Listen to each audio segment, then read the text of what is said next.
ولا إله إلا الله لا إله إلا الله محمد رسول الله صلى الله عليه وسلم রাঙ্গাউটি পতনখণ্ড ইংলেরপাড় এলাকাবাসী মুদ্দেগানের ইশারা সওয়াব উপলক্ষে আয়োজিত আজকের এই আজিমুশান ওয়াজ মাহফিলের সম্মানিত সভাপতি আলহাজ শামসুদ্দিন সাহেব, এছাড়াও আজকের এই মাহফিলের প্রধান অতিথি আন্তর্জাতিক খ্যাতিসম্পন্ন মুফাসসিরুল কোরআন শাইখুল হাদিস উস্তাদুল উলামা আল্লামা সারিমুল হক সাহেব বারাকাল্লাহু ফি হায়াতি, প্রাক্তন অধ্যক্ষ হাইলাকান্দি টাইটেল মাদ্রাসা।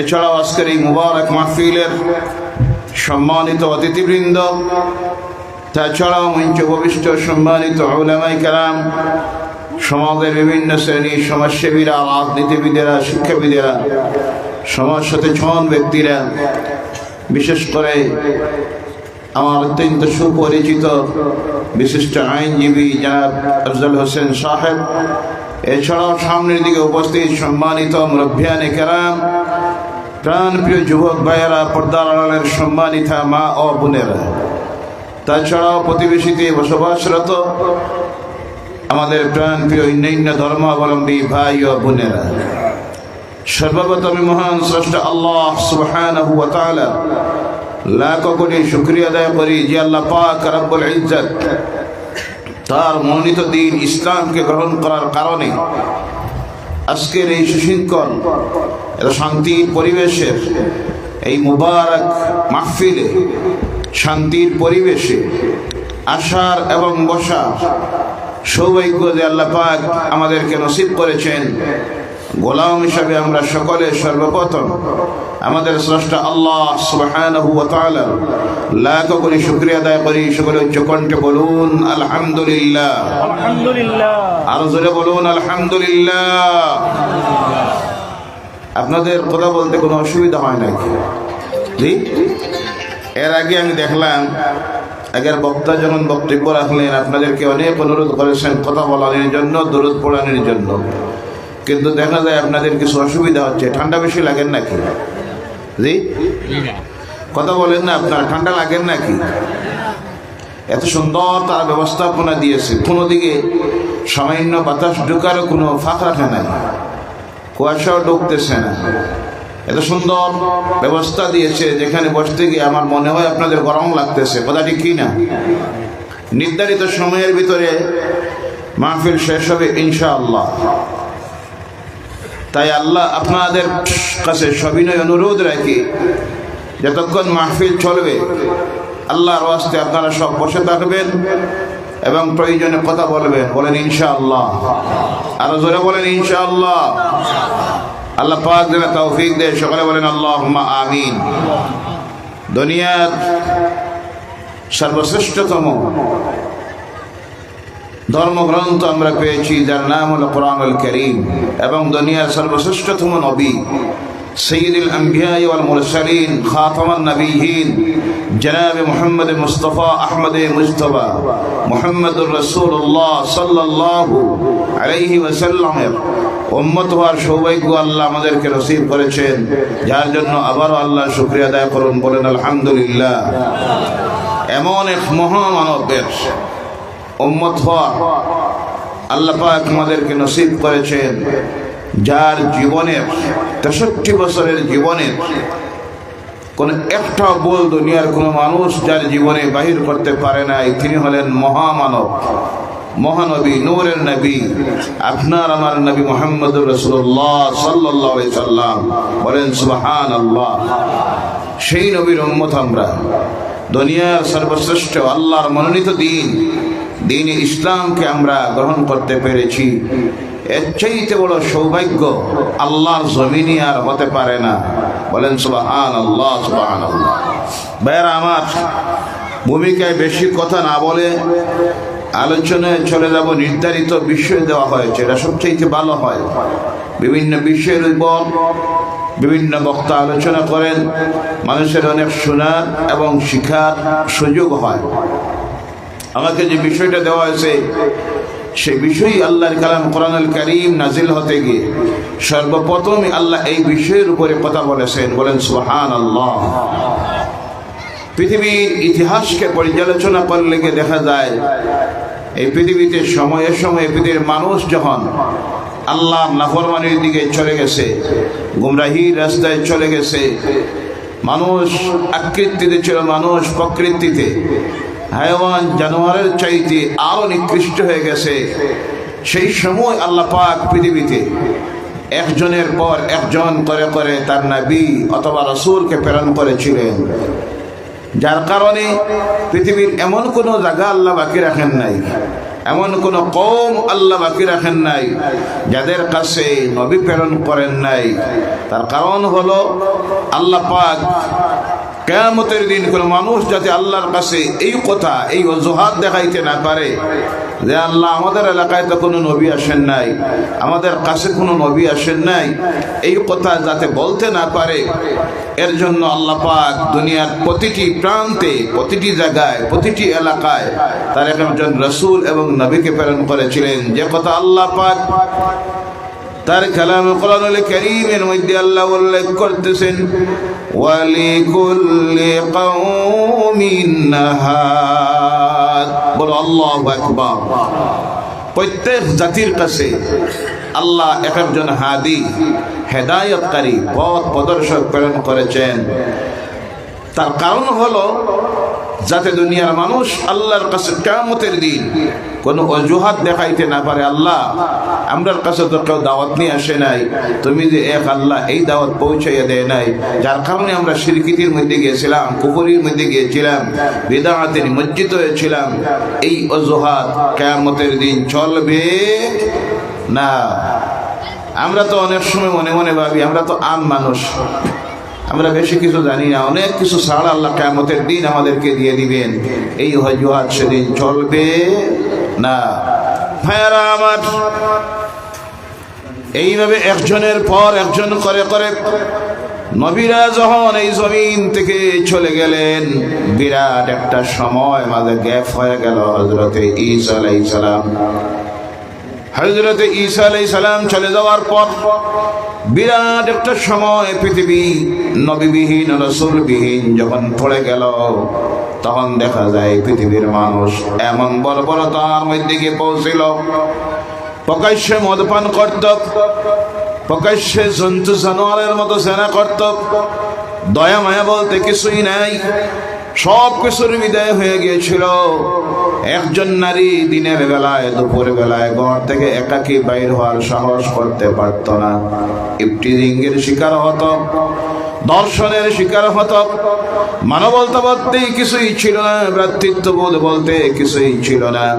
এমন একটা সমাজ যখন তৈরি হলো, আল্লাহ পাক সেই পৃথিবীর মানুষের কাছে সর্বশেষ যাকে প্রেরণ করলেন তিনি হলেন আখিরি জামানার নবী মুহাম্মদুর রাসূলুল্লাহ সাল্লাল্লাহু আলাইহি ওয়াসাল্লাম। বল সুবহানাল্লাহ। পৃথিবীর ঐতিহাসিকবিদেরা সেই সময় গোটা পৃথিবীর অবস্থা যা লিখতেছে, চীন সভ্যতা, ভারতীয় সভ্যতা, আরবের মানুষের অবস্থা যা লিখতেছে, দেখা যায় মানুষ ছিল আকৃতিতে মানুষ আর প্রকৃতিতে জন্তু জানোয়ারের চাইতে আরো নিকৃষ্ট। যার একটা মাত্র ঘটনা যদি আপনাদের সামনে আলোচনা করে মূল আলোচ্য বিষয়ের দিকে চলে যাব। আল্লাহ রসুলের কাছে রসুলের একজন সাহাবী এসে বলেন, ইয়া রাসূলুল্লাহ সাল্লাল্লাহু আলাইহি সাল্লাম, আমার জীবনের একটা গুনাহ আল্লাহ কি মাফ করবেন? আল্লাহর হাবিব বলেন, ও আমার সাহাবী, তোমার জীবনের কোন গুনাহ? সেই সাহাবী বলেন, ইয়া রাসূলুল্লাহ সাল্লাল্লাহু আলাইহি সাল্লাম, বর্বরতার যুগে ইসলাম গ্রহণ করার আগে আমি আমার স্ত্রী গর্ভবতী হলো, হওয়ার পর চলে গেল 6 বছর। কয় বছর? কথা বোঝা যায় না জি? কয় বছর? 6 বছর। আমি অসুস্থ মানুষ, কিন্তু দাওয়াত রাখার কারণে আমি আসতে হয়েছে। আপনারা কিছু কথা বলবেন, বেশি সময় কষ্ট দিব না আপনাদেরকে। সাহাবী বলছেন, আমার স্ত্রীর গর্ভ হওয়ার পর চলে গেল 6 বছর। হঠাৎ করে 6 বছর পর একদিন আমি আমার স্ত্রীর কিনারায় বসে আছি। তখন হঠাৎ করে অত্যন্ত সুন্দর ফুটফুটে একটা মেয়ে সন্তান আমার সামনে দৌড় দিয়ে বাইর হয়ে এসে গেল। আমি আমার স্ত্রীকে জিজ্ঞাসা করলাম, এই মেয়েটার বাবাকে? তখন আমার স্ত্রী বলল, এই মেয়েটা তোমার, তুমি তার বাবা আর আমি হলাম তার মা।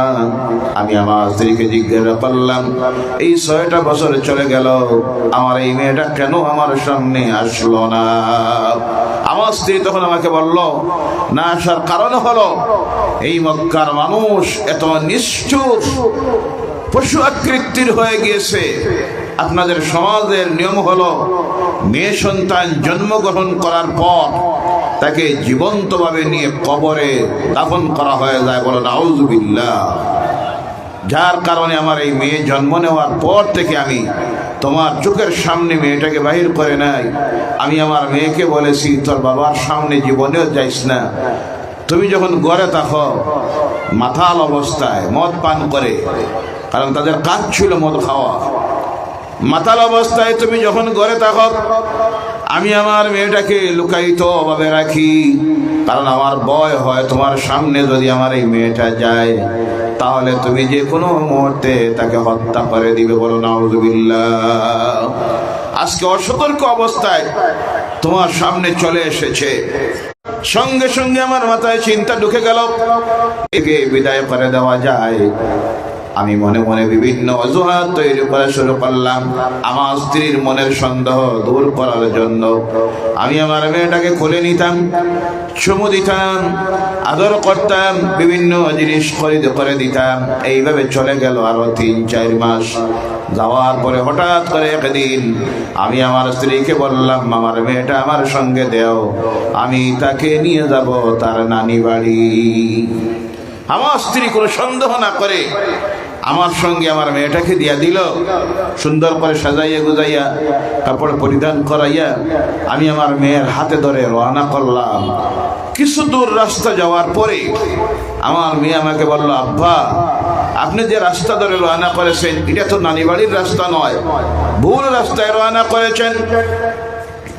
আমি আমার মেয়েকে বললাম, ও মেয়ে, তুমি কথা বলবে না, আমার সঙ্গে চলো। এই বলে আমি আমার মেয়েটাকে নিয়ে গভীর জঙ্গলের দিকে রওনা করলাম। সঙ্গে নিলাম একটা কোদাল, আর গভীর জঙ্গলের ভিতরে গিয়ে ঢুকে আমি কোদাল দিয়ে গর্ত করা শুরু করলাম। আমার মেয়ে বারবার আমাকে জিজ্ঞাসা করে, আব্বা, এটা কি করতেছেন, কি জন্য করতেছেন? আমি আমার মেয়েকে বললাম, তুমি বুঝবা না।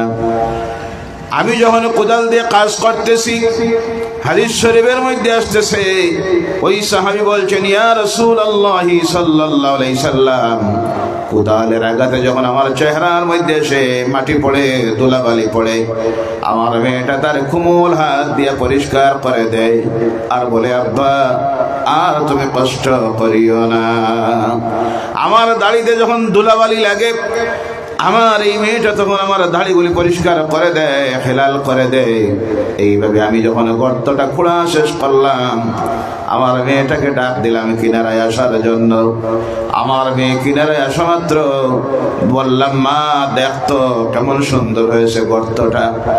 আমার মেয়ে যখন সামনের দিকে উকি দিয়েছে, আমি আমার মেয়ের গাড়ে ধরে ধাক্কা দিয়ে সেই গর্তে ফেলে দিলাম। নাউজুবিল্লাহ বললেন না? সেই সাহাবী বলছেন, ইয়া রাসূলুল্লাহ সাল্লাল্লাহু আলাইহি সাল্লাম, আমার মেয়েটা সেই গর্তের মধ্যে পড়ার পর বারবার আমার দিকে 2টা হাত তুলে আর আব্বা আব্বা বলে ডাকতে থাকে। বলে, আব্বা, আর জীবনে আপনার সামনে আসবো না, আপনার সঙ্গে আসবো না, একটা বার আমাকে তুলে নাও আর আমার মার কাছে পৌঁছাইয়া দেও।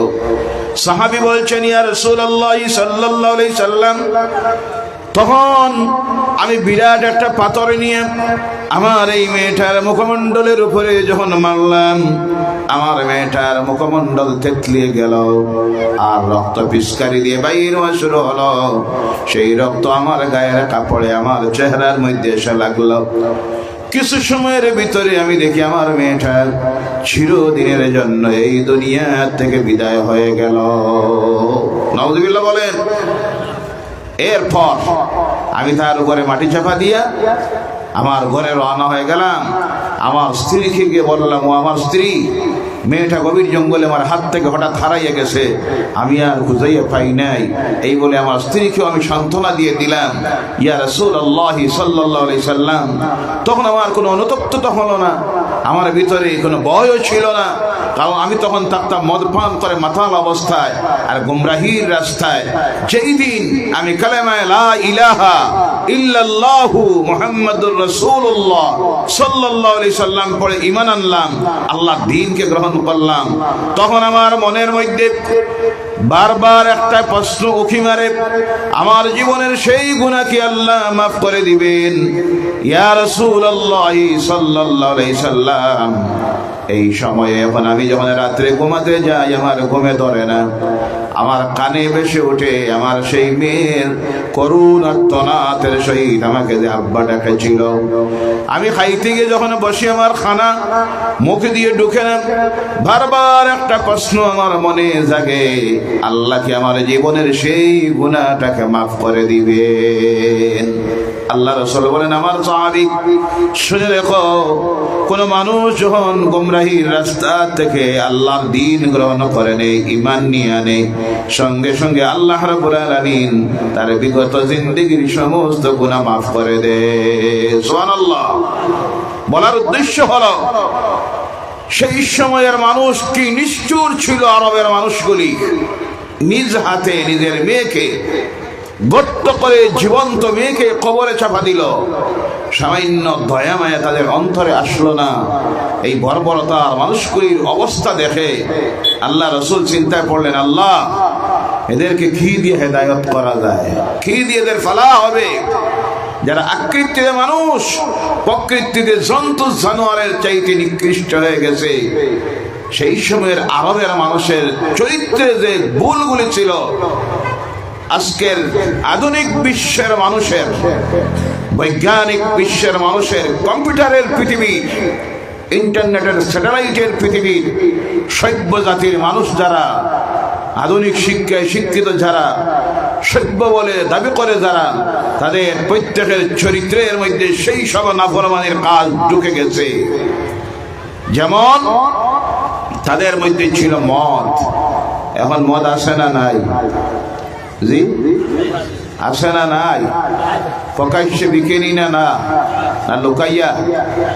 জি প্রকাশ্যে। নাউজুবিল্লাহ বললেন না? তাদের মধ্যে ছিল সুদ। এখন আর নাই? জি না আছে? কথা বলেন, আছে না নাই? আছে। তাদের মধ্যে ছিল ঘুষ। এখন আর নাই তো? জি না আসেনি? দিব না, নিব না, খাইব না, সইব না, স্লোগান আছে না নাই?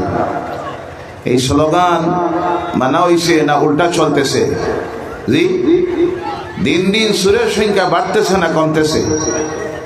কথা বুঝুন না আপনারা? সুর দুই প্রকার। কয় প্রকার? দুই প্রকার। এক শ্রেণীর সুর যারা চুরি করে পেটের তাগিদে, অভাবের যন্ত্রণায়, কারণ মোবাইল চুরি করে, সাইকেল চুরি করে, এরপরে বাড়ি ঘরে কোনো সময় সুপারি চুরি করে, বিভিন্ন জিনিস চুরি করে, এরা চুরি করে অভাবের তাড়নায়। এই সুরের সংখ্যা এখন কমছে। কথা বোঝা যায়? জি সুরের সংখ্যা বাড়তেছে, শিক্ষিত সুরের সংখ্যা। কথা আছে না মিছা? জি কলম দিয়ে যেগুলি প্রকাশ্যে অফিসে বসে চুরি করে, এদের এই সুরগুলির সংখ্যা বাড়ছে না কমতেছে? কথা বলেন না আপনারা? এগুলি সুর বললে ভুল হবে, ডাকাতের বাপ এটা একটা। জি আছে না নাই? কি পরিমাণ ঘুষ আর ঘুষ, উপর থেকে নিচ পর্যন্ত। একটা অফিসের চৌকিদার যদি ফাইল এক টেবিল থেকে আরেক টেবিলে নিতে হয়, দিতে হয় ৫,০০০। নাউজুবিল্লাহ বললা না, এটা তারা কোনো আইব মনে করে না, খারাপ নাই, তারা এটা ঘুষ কয় না, কয় সাফানের একটা পয়সা লাগবে। জি, কিসের পয়সা? সাফানের। মানে কি পরিমাণ তার তার ফানে ডেইলি পয়সা লাগে টের পাইতিরা, 5,000, 1,000, 2,000, আর উঠদেবে চলতেছে 5 লক্ষ, 10 লক্ষ, 15 লক্ষ। এই অবস্থা ছিল আরবের মানুষের। গুনার এমন কোন কাজ বাকি ছিল না, সব তাদের মধ্যে চলত। নারীর কোনো ইজ্জত ছিল না। মেয়ে লোক দিনের বেলায় ঘর থেকে বাইর হতে ভয় পেত, তার সতীত্ব নিয়ে ঘরে ফিরে আসতে পারবে এর কোনো গ্যারান্টি ছিল না। আজকের এই পৃথিবীতে নারীর সেই করুণ অবস্থা। ইনসাফের সহিত বলুন, এই মুহূর্তে যদি আমার এই দেশ তথা পৃথিবীর যে কোনো প্রান্তে একটা মেয়ে যদি রাত 8টায় 9টায় ঘর থেকে একাকী বাইর হয়ে শহরে যায়, আবার নিরাপত্তার সহিত ফিরে আসার কোনো গ্যারান্টি আছে? কথা বলবেন? নাই। দর্শিতা হবে, অপহৃতা হবে, ইফটিজিংয়ের শিকার হবে। দিনের বেলায় মহিলারা এখনো ঘর থেকে বাইর হতে ভয় পায়। স্কুল কলেজে যাওয়ার সময় নিরাপত্তার অভাব ভোগ করে, কারণ এক শ্রেণীর কুত্তা আকৃতির যুবকেরা আর সমাজে তৈরি হয়েছে, যাদের প্রতিটি মুহূর্তে চিন্তা হলো পরনারীর ইজ্জত নিয়ে সিনেমিনি খেলা, ইফটিজিং করা। অনেক সময় দেখবেন হাই স্কুল কলেজের সামনে গিয়া এক একটা নির্লজ্জ বেহায়া দাঁড়াইয়া তাকে ঘন্টার পর ঘন্টা, আসে না নাই? কথা বলেন। আল্লাহ এদেরকে হেদায়ত করুক, সকলে বলেন আল্লাহুম্মা আমিন। অর্থাৎ বলার আমার উদ্দেশ্য হলো, সেই সময়ে আরবের মানুষগুলি যে অবস্থা তৈরি হয়েছিল, আজও পৃথিবীর সেই অবস্থা তৈরি হয়ে গেছে। এই অবস্থা যখন আল্লাহ রাসূল সাল্লাল্লাহু আলাইহি সাল্লাম দেখলেন, চিন্তায় পড়লেন, আল্লাহ এই কওমের কিভাবে হেদায়েত করা যায়। আল্লাহর হাবিব সাল্লাল্লাহু আলাইহি সাল্লাম সেই চিন্তা করে মক্কার পশ্চিমে পাহাড়, যে পাহাড়ের নাম এখন হয়ে গেছে জবলে রহমত, জবল নূর, আলোর পাহাড়, আলোর পাহাড়। কারণ এই পাহাড় হলো সেই পাহাড় যে পাহাড়ে আল্লাহ পাক সর্বপ্রথম তার রাসূলের উপর কোরআন নাযিল করেছিলেন। বলেন সুবহানাল্লাহ। আল্লাহ রাসূল সেখানে গিয়ে বসে থাকতেন, ধ্যান করে আরাধনা করতেন, অধ্যায় বসায়। কোন সময় চলে যাইত 15 দিন, কোন দিন মাস দিন, খাবার শেষ হয়ে যাইত। মা খাদিজাতুল কুবরা রাদিয়াল্লাহু তাআলা আনহা সেখানে নিয়ে খাবার পৌঁছাইয়া দিতেন। আমি যখন যাই আর এই পাহাড়ের চূড়ায় উঠি, সময় লাগে 2.5 থেকে 3 ঘন্টা, যার উচ্চতা হলো 3200 ফুট। সুবহানাল্লাহ বলেন। আমি অবাক হই, একজন মহিলা হয়ে মা খাদিজা কি কষ্ট করে আল্লাহ রাসূলের কাছে খাবার পৌঁছাইয়া দিতেন, যার জন্য আল্লাহ রাব্বুল আলামিন সেই মা খাদিজাকে কি মর্যাদা দিলেন। একজন মহিলাকে আল্লাহ সালাম প্রেরণ করে জিবরাইল পাঠাইয়া দিয়েছিলেন, যেই মহিলা হলেন মা খাদিজাতুল কুবরা রাদিয়াল্লাহু তাআলা আনহা। সুবহানাল্লাহ বলেন। যে মা খাদিজাতুল কুবরা রাদিয়াল্লাহু তাআলা আনহা ইন্তেকালের সময় আল্লাহ রাসূলকে 3টা ওসিয়ত করেছিলেন। কয়টা? 3টা। 1 নম্বরে ওসিয়ত করেছিলেন, ইয়া রাসূলুল্লাহ সাল্লাল্লাহু আলাইহি সাল্লাম, আপনি আমার জানাজার নামাজ পড়াবা, আপনি আমাকে গোসল দিবা, আপনি আমার লাশটা বহন করে নিবা। 1।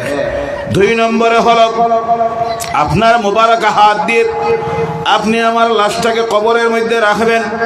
3 নম্বরে ছিল ওসি, ও আমার প্রাণের স্বামী নূরের নবী, আল্লাহর নবী, আমাকে মাটি চাপা দেওয়ার পর আপনি একাকি আমাকে কবরের কবরে রেখে আসবেন না, আপনি আমার কবরের কিনারায় বসে থাকবেন। ফেরেশতারা যখন আসবেন মানকির নেকির আমাকে যখন সওয়াল করবেন, জবাবটা যেন আমার পক্ষ থেকে আপনি দিয়ে দেন। সুবহানাল্লাহ বলেন। কয়টা ওসি কয়টা করেছিলেন? 3টা। আল্লাহ রাসূল সাল্লাল্লাহু আলাইহি সাল্লাম সেই ওসিকে পূর্ণ করলেন। মা খাদিজাতুল কুবরার ইন্তেকাল হয়ে গেল। আল্লাহ রাসূল সাল্লাল্লাহু আলাইহি সাল্লাম নিজ হাতে গোসল দেওয়ালেন, নিজে লাশ বহন করাতে শরীক হলেন, নিজ মুবারক হাতে লাশ কবরে রাখলেন।